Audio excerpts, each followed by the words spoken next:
maanta waa u jeedaan meeshan aan joogno waa goobtii loo yaqaanay Piazza Libero ee Ceelgaab hawshan maanta ka socotana indhihiin aad ku arkaysaan maanta waxaan amray in goobtan dhismihii lagu sameeyay laga burburiyo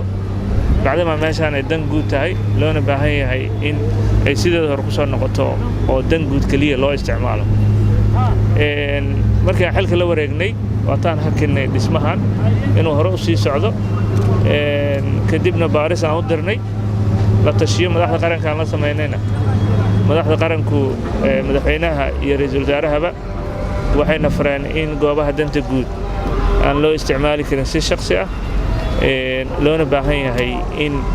tallaabooyinkan la qaado dibaanuhu fulinaya awaamirtooda ayaan maanta soo saaray amarkan in goobtan Piazza Libero ay ku soo noqoto sideedii hore labo waxaan kaloo rabaa inaan shacabka iyo bulshooyintaba u sheegno annaga waxaan nahay maamulkii shacabka waxaan u danaynaynaa waa shacabka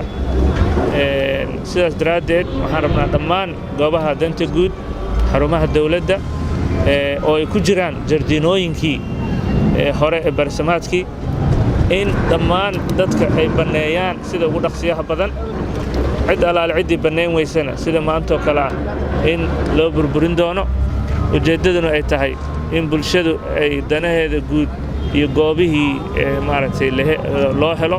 magaaladan ay ku soo noqoto sidii sideetamaadkii ay ahaan jirtay taasaa naga go'an waa naga dhab qof walbana waxaan uga digaynaa in dan guud aysan isku aadin ama xarumo dawladeed ciddii dhisatana sidaanoo kale ayaa u dambayn doontaa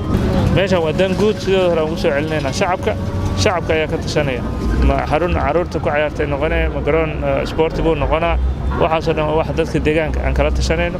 laakiin ma noqon doonto goob si gaara loo isticmaalo